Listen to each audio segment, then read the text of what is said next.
어?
얼쑤.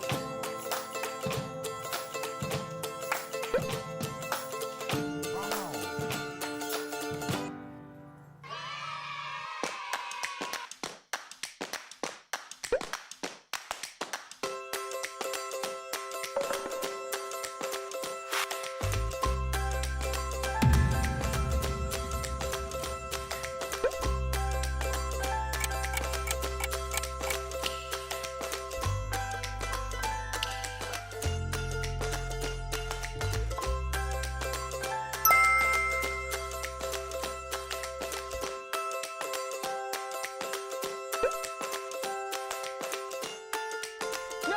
God, please, no!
어?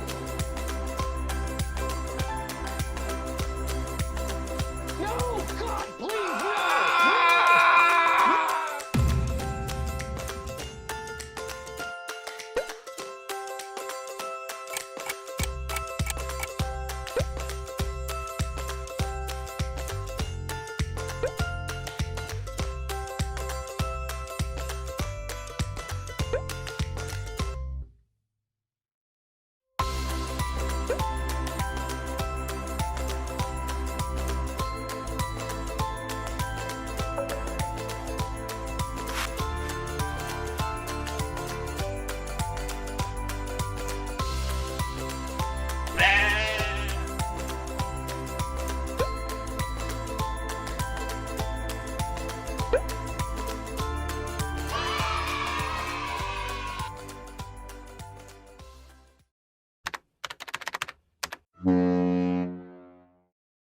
혹시 사진과 같은 옥상의 모습을 보신 적 있으신가요? 차근히 사진 속에 있는 장비를 살펴보도록 하겠습니다. 이렇게나 많은 장비 중에서 검사하고자 하는 장비를 어떻게 찾을 수 있을까요? 제가 찾던 이 장비는 LTE 서비스를 위한 장비입니다.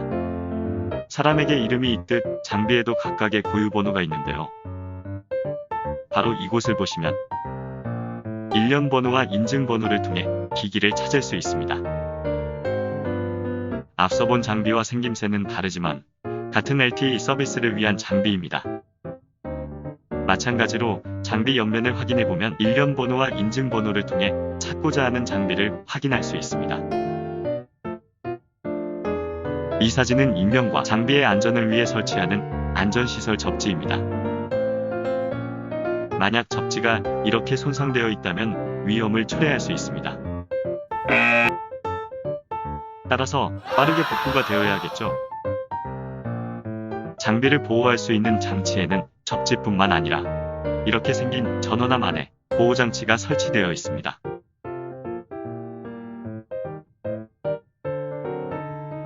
이 정도면 접지와 서지는 장비의 안전지킴이라 말할 수 있겠죠. 다음 사진은 안테나입니다. 안테나의 크기가 각각 다른 이유는 제조사, 서비스 대여, 이득 등으로 인해 약간의 차이를 보입니다. 안테나의 앞면입니다. 안테나의 뒷면에는 하얀색 라벨이 붙어 있습니다. 이 사진은 SKT 안테나의 뒷면입니다. 라벨에는 서비스 대역에 따른 이득값을 확인할 수 있습니다. 마찬가지로 KT, LG U+도 안테나 뒷면을 통해 서비스 대역에 따른 이득값을 확인할 수 있습니다. 안테나의 개수를 확인하기 어렵습니다. 이럴 때에는 안테나 분배기를 확인하면 안테나 개수 파악에 용이합니다.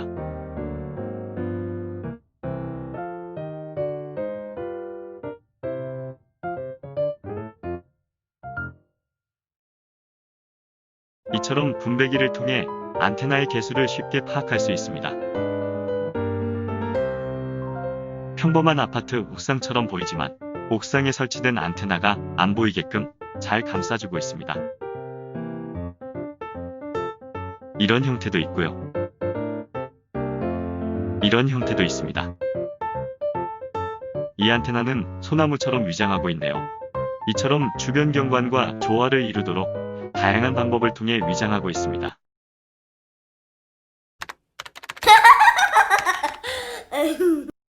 저는 교육을 위해 현장에 나와 있습니다. 항상 도로명 주소를 통해 장비 설치 장소가 맞는지 확인하고 올라갑니다.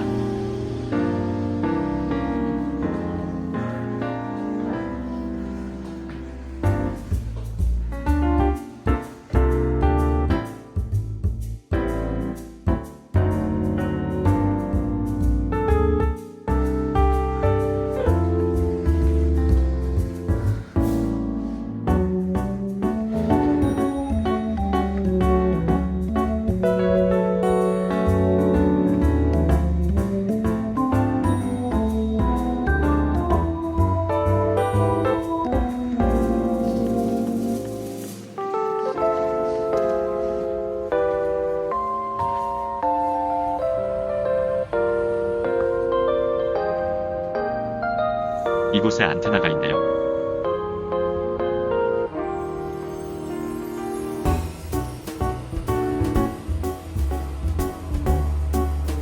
한쪽에 장비가 다 모여있네요. 이 장비는 CDMA WCDMA 장비입니다.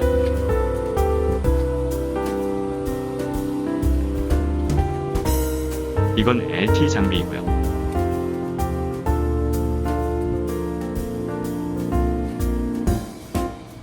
이 장비들 역시 LTE 장비입니다. 항상 현장에 도착하자마자 장비 예열을 해주도록 합니다.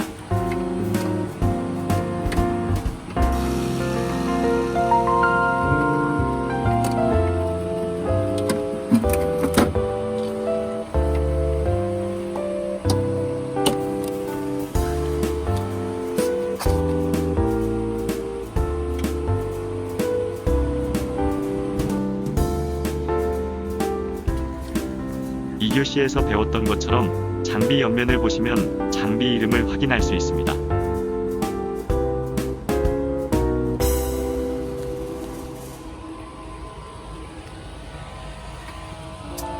다른 장비도 옆면에 일련 번호와 인증 번호가 붙어 있습니다.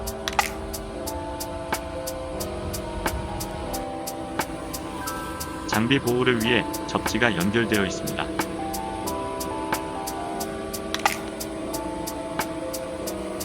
잘 연결되어 있죠. 서지 또한 잘 설치되어 있습니다. 이제는 사다리를 올라가 안테나를 가까이에서 보여드리겠습니다.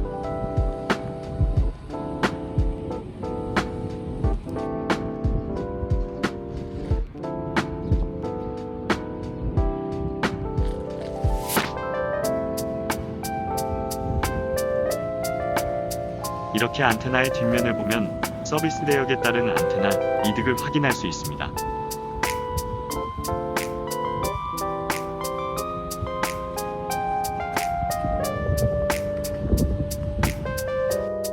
이건 안테나 분배기입니다. 하나로 들어와 세 방향으로 나뉘어 가는 것을 확인할 수 있습니다. 이 장비는 하이브 G 서비스 안테나입니다.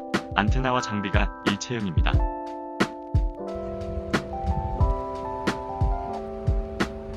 하이브 G 장비도 옆면을 확인하시면 일련 번호와 인증 번호를 확인할 수 있습니다.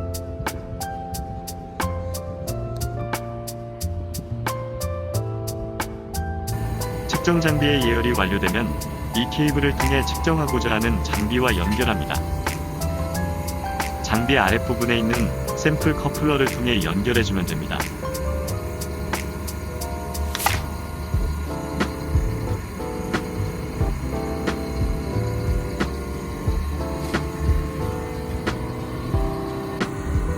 주파수, 스팬, 진폭, 대역폭 등을 검사 기준에 알맞게 측정하도록 조절해줍니다.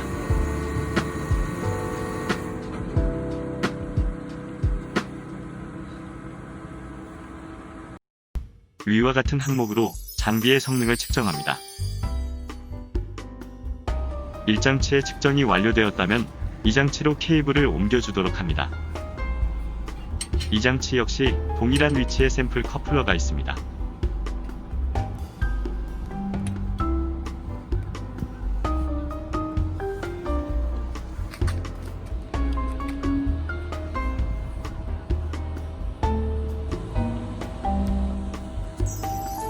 검사가 합격한다면 이와 같은 합격증을 장비에 부착합니다.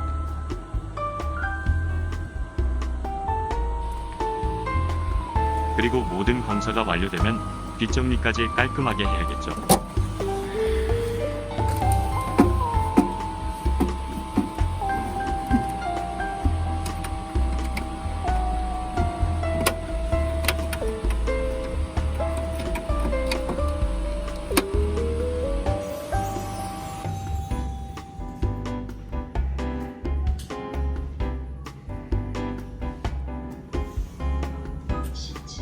저희 KCA에서는 검사뿐만 아니라 전자파강도 측정도 하고 있습니다. 전자파강도 측정은 어떻게 진행되는지 제가 보여드릴게요.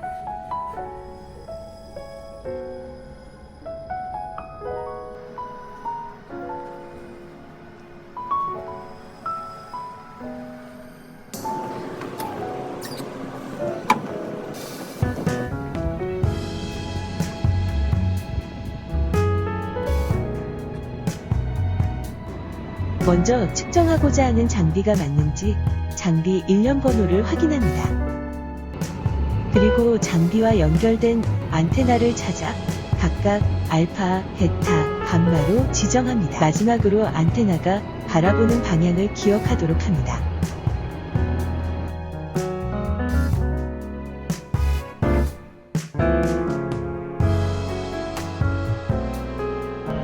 모든 장비의 준비가 완료되면 건물 밑으로 내려가 알파 안테나가 바라보는 방향으로 갑니다. 이때 위와 같은 공식을 통해 짚으면 상의 최대 지점을 측정 지점으로 선정합니다.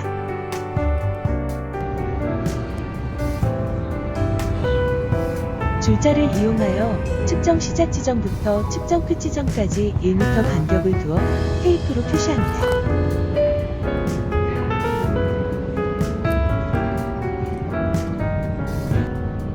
표시가 완료되면 시작 지점에서부터 끝 지점까지 1m 간격으로 측정하게 됩니다. 측정을 진행하다가 측정 측정값이 가장 높은 지점에는 별도의 표시를 합니다. 알파 방향 측정이 완료되었으면 베타 방향의 안테나가 바라보는 곳으로 이동합니다. 앞서 보여드린 것처럼 측정 시작 지점부터 측정 끝 지점까지 1m 간격을 두어 테이프로 표시합니다. 마찬가지로 측정 시작 지점에서부터 측정 끝 지점까지 전자 파강도를 측정하게 됩니다. 모든 측정이 완료되었으면 표시해둔 지점으로 이동합니다. 측정된 결과 중 가장 높은 측정 지점에서 색의 높이에 대해 6분간 측정하여 평균값을 산출하고 이를 기록하게 됩니다.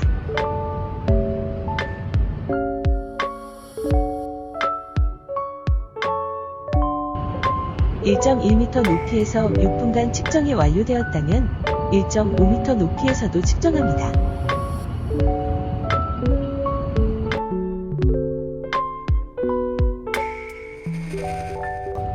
이제 마지막으로 1.7m 높이에서도 측정합니다. 총 18분간 측정된 3개의 각 중에서 최대값을 통해 노출지수를 계산합니다. 이렇게 노출지수 계산까지 끝나면 전자 파강도에 대한 모든 측정이 완료됩니다. 뒷정리를 하고 전자 파강도 측정 결과에 대한 정보를 부착하기 위해 옥상으로 갑니다.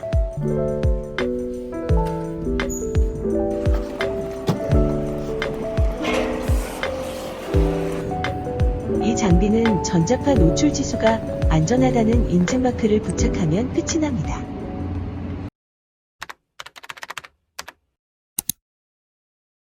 전파놀이 홈페이지를 간략히 소개해드릴게요. KCA에서 만든 주파수 종합정보 시스템 웹사이트입니다. 전파 아카데미를 클릭하시면 각종 공부 자료를 확인할 수 있습니다.